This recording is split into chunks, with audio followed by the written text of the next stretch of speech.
Hi there, I'm Rebecca and a really warm welcome back to my channel, PumpkinBecki. In this week's video we're going to talk about my latest bonsai project and impulse purchases. Let's get started.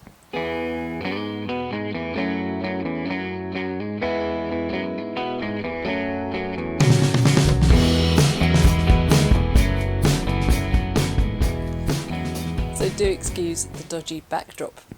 I wasn't sure how else to show you this tree. It's very tall and slender and doesn't have particularly bulky branches, so it just looks like a stick in a pot at the moment. But we're going to come in a bit closer and have a proper look at it. There is a story attached to this tree. I went to the garden centre to buy plants for my Halloween fairy garden, which if you haven't watched that video, please do. It's up.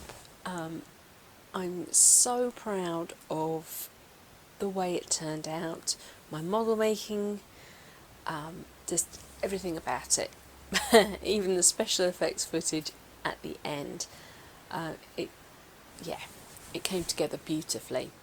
We've got Katie and Darcy with us, so we were sitting outside having a coffee and a piece of cake and just admiring the beautiful acers that were right next to the outside seating area. And I'd got my eye on one which had a really small leaf. It was called Little Princess or something like that. And then on the tag it said, perfect for bonsai. And I looked at the trunks and I thought, not really. Not these ones anyway. And I looked at the price tag and it was £25 and I thought, yeah, I can't justify £25 on a straight stick with some tiny leaves on it. I've got lots of lovely maples, ones that I really love. I will walk away. I felt very virtuous. Then I went exploring a bit more and I found a stand with lots of pots of Hornbeam, Carpinus, betulus, and they'd got multiple stems in one pot, a bit like the beech trees that I'd bought from somewhere else last year. So one pot, multiple stems, probably with a view to hedging, and easier for them to look after than bare root trees, just selling whips bunged into a pot. And I thought, ooh, a Hornbeam Forest. Sounds good, I like it. And then, next to it, I saw this, which it probably doesn't look terribly exciting. It's really, really, really tall. It's a bit lanky. It's got a funny cut-off bit. But I saw tall, elegant, deciduous bonsai. My first problem was that it didn't have a tag. My second problem was that the price label on the pot was so old it had faded to nothing, and it had obviously had a reduced sticker put on the top which had also faded to nothing. You literally cannot tell what this plant is. But I double checked the buds that were forming compared to the hornbeam that were in the pots next door. Yeah, I'm pretty darn sure this is a hornbeam. It has those little sort of cigar buds, a bit like a beech, but I'm pretty sure that it is a hornbeam. So I grabbed hold of this. It was the only one. And I thought, I can't risk losing it. It was like sale mentality, you know, if you take your fingers off it then somebody else can have it. So I took it with me, found all the other plants I wanted, and then took it to the tills. And we rang up everything, and then I said, but I don't know what this is. And I showed the girl the labels, and I explained where it had been in the plant section. She looked blankly at me and radioed somebody, and the lady that appeared gave me a kind of, well, I don't know what it is, even though I'd re-explained its location and what other trees it was right next to, the fact that it was the only one left. She was sort of, I don't know, I had the sense that she didn't really want to sell it to me, but I wasn't letting it go. She took it over to the customer service till to try and see if they could find what it was, and she and another lady were discussing it. I joined them, and they didn't seem to be having very much success looking on the till for it. I said it's a Carpinus betulus. They still couldn't find it. I showed them my phone with Carpinus betulus and how it was spelt, and they went, oh, well, we never would have found it like that. They found that they had some stock of singular trees in this size pot, but it was showing zero stock. Well, of course it is, because nobody knows what it is, but somebody must have known enough to have it located with the other ones. They could see that just looking at the pot and the state of the soil, that this is obviously a long forgotten pot. You know, look at the labels. This is the pot. It was pushing on the sides there. There's no chance that I had swiftly stashed a very expensive new stock into an old pot that I'd found. So they decided that the original one had been £9.99 and they would give me this for £4.48. But because I had some other things and a voucher that gave me £5 off a purchase of £25, I basically got this for free. This is my first time properly looking at this tree though, so we're going to do the sort of thing that we've done in previous videos with nursery stock. We're going to take it out of its pot, start to dig down, have a look for the beginnings of the proper root flare, and then look at the rest of the tree.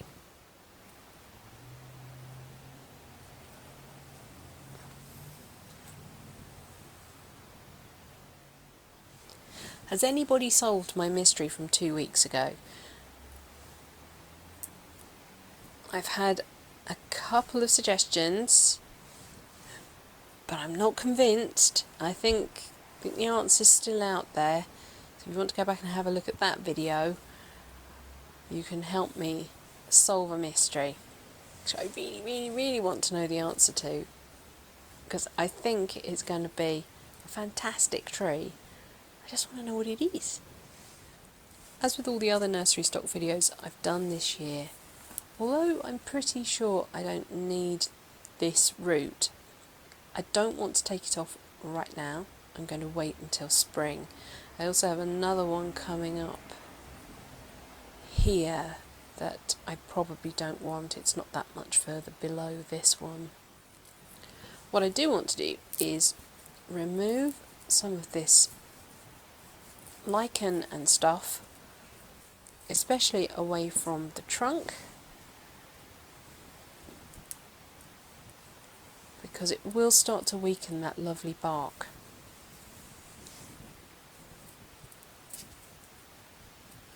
It's really attached to the roots though.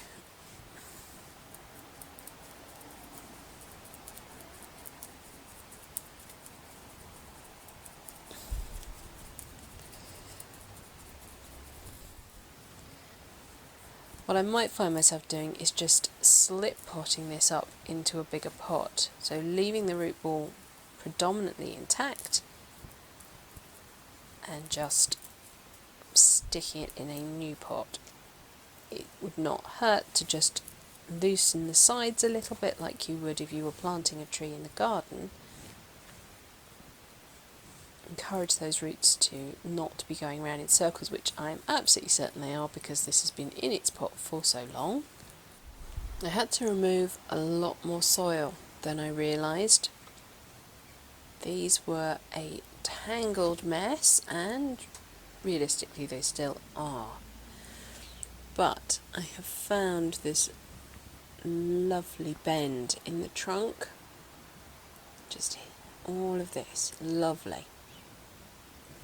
So I've been trying to establish which is the first of these roots that I'm going to start to need. I am absolutely certain I don't need these. And if I remove it, there's still a really decent chunk of root system. But I still don't want to do it now. But what I think I will do is try and sort of hold it off out to the side somehow in my planting, so that so it doesn't get re-tangled with everything else. And I think actually a lot of these upper roots are going to come off in favour of what is lower. If I turn the tree over, you might just be able to make out the actual bottom of the tree.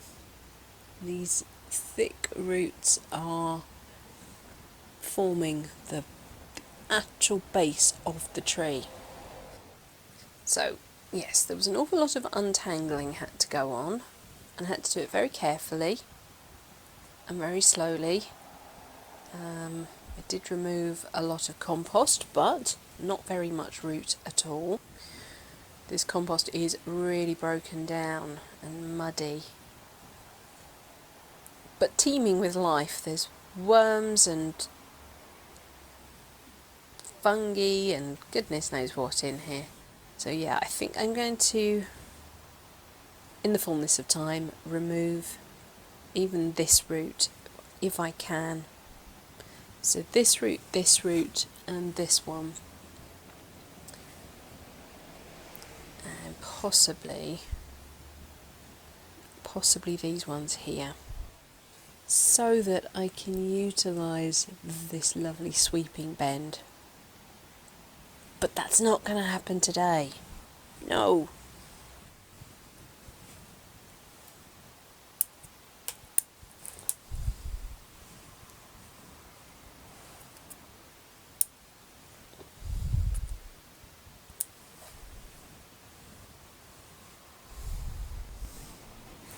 Right, I have removed all I am prepared to remove today on those roots.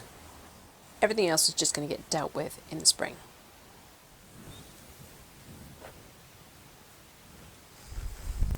Yes, you're absolutely right. This is a pond basket, and I am going to use it to help me air prune some of these roots.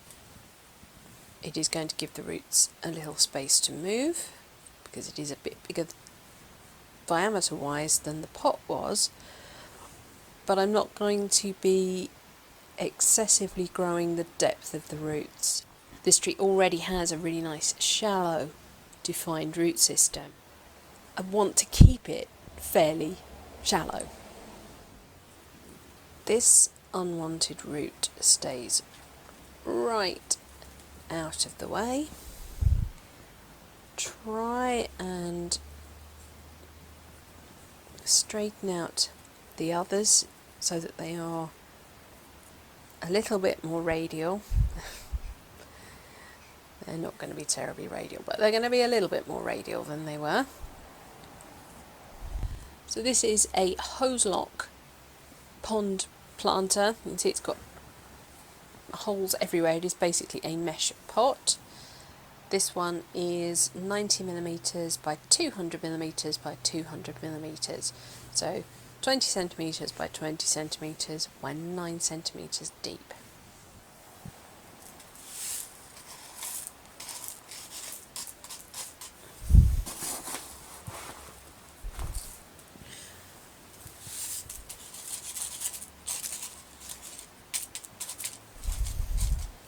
This is the classic 2-part Akadama, 1 part lava, 1 part pumice.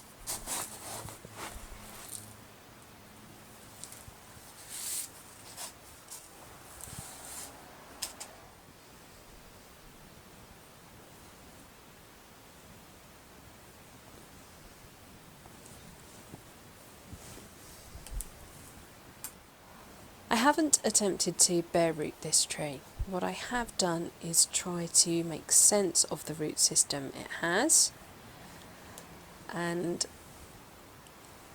detangle it as much as possible.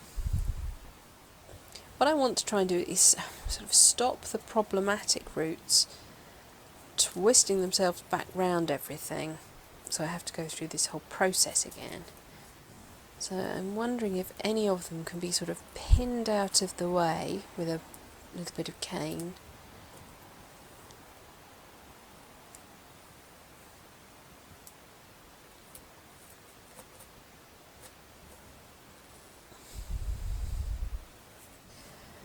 But I'm not going to worry too much about them.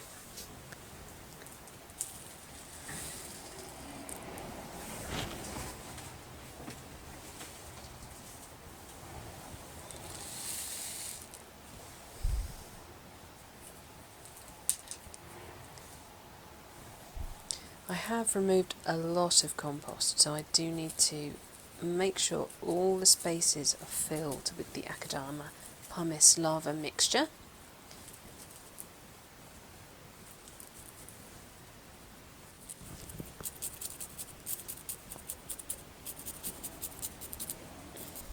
So why have I gone for a pond basket as a bonsai pot, a training pot? Well, because the mesh sides of the pot do a brilliant job of naturally pruning the roots for me. It's a process called air pruning.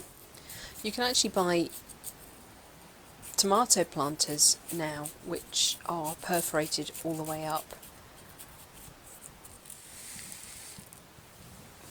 Hopefully this will stop this plant trying to make roots that go round and round and round in circles. Hopefully the roots will expand, hit the edges and prune, rather than hitting solid sides and bouncing off and carrying on round. And some of these roots literally did go 360 degrees round the root ball.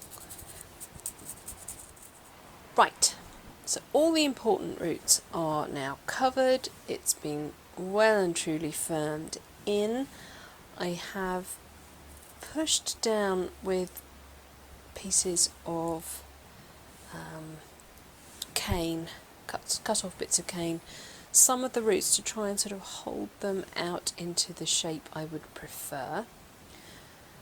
And I have just been and collected some moss from around the garden, and I'm going to pop that on.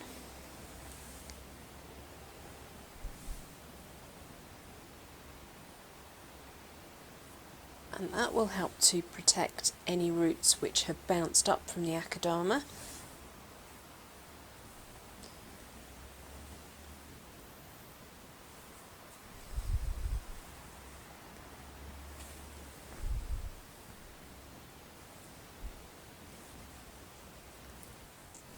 But before I did this, I did give the whole root ball a really good rinse through. Akadama is by its very nature very dusty, and it's good to get that dust out. What's really exciting is that this little tree has buds everywhere, lots and lots of them. So I'm hoping that as spring comes on, even more start to pop out. I've got them coming right up the trunk. So my first thought was that I wanted this to be tall and graceful. And I think I'm sticking with that. I think I want to honour that first feeling I had about this tree. We're up at the top of the tree now, and hopefully, as you can see, there are, again, buds everywhere, lots of lovely little bits of branches and things happening all over it. So the tree comes up, wiggle, wiggle, wiggle, wiggle, wiggle. And then at this point it splits into two. And there's lots of buds and there's lots of nice small branching. This piece carries on up, which is quite coarse. And as we get up here, It's actually been broken at some point. I thought it was a prune, but I can see it's a break. We've got more budding, more branching, and more branching here. Now my initial thinking was that I was going to actually remove all of this piece because this bend is maybe a little bit awkward, and I was going to carry this piece up as the new leader. But this branch has actually died back.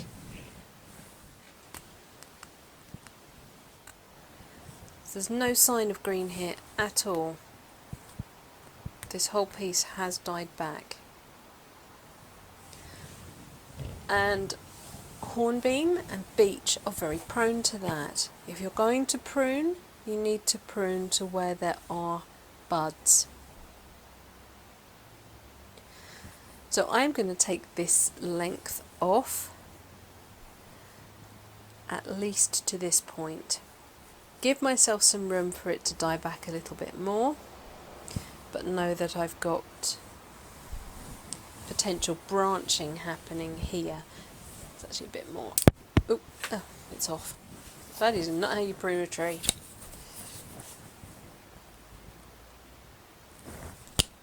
Okay, that's much cleaner. What I was trying to show you was that there are buds and shoots are happening at this point on the branch. So even though all of that piece had died back, we have life. Yes, beech and hornbeam will produce adventitious buds, but make sure that you have buds on that branch before you go and cut it. If there's nothing there, it won't then bud back behind that. I have got quite a few sections of very straight growth, and that's literally just where it's been in a pot doing its thing. See, this piece is long and bare.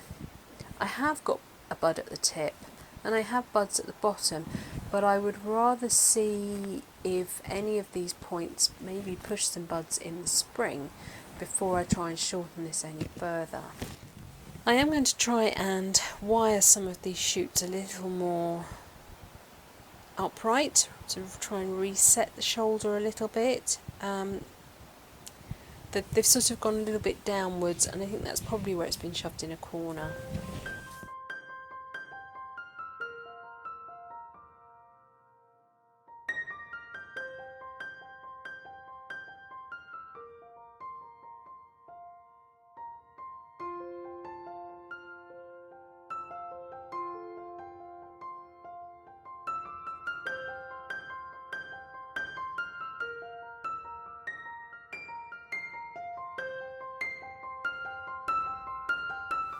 If we come into this section of the tree here where the two main pieces of branch separate, there is another branch that comes off here, and I don't know if that's actually too close to this junction to mean that this might well cause some inverse taper.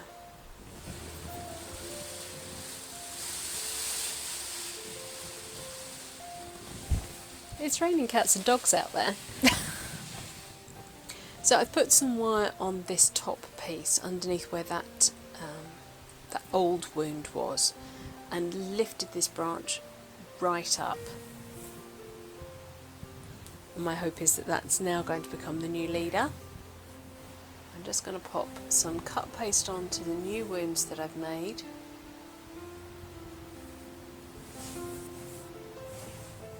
These two branches are stacked one on top of each other, and I want to try and push this top one back a little. I say back, I don't actually know where the front is yet. I haven't decided. And try and lift the shoulder a little.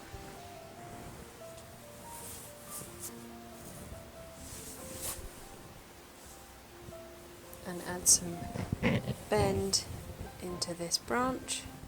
There's a whole length here that has no buds on it, no active buds, but there are buds beyond, so maybe it will do something.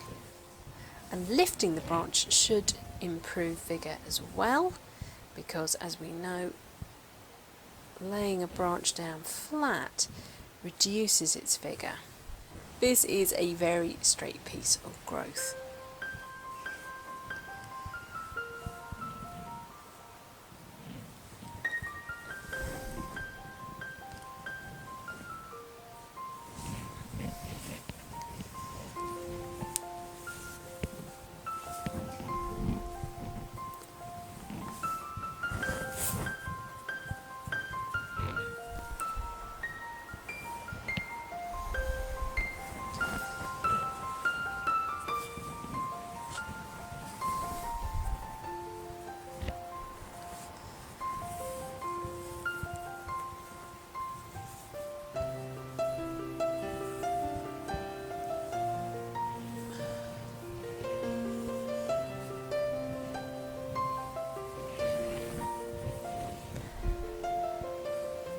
Okay, so I've been able to bring that down a little bit, which will stop it thickening quite so quickly, as well as adding a little bit of wiggle to it.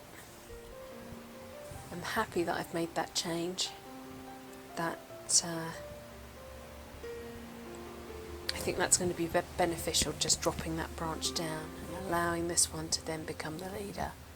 It wasn't what I originally envisaged, but I think it's the right decision, at least until I decide whether I want to keep both these branches. Because as I say, they are very close to each other and they could cause inverse taper at this point, or excess swelling. So one of them may have to come off anyway. We'll have to see. Right, that's it for this week's video. Thank you so much for watching.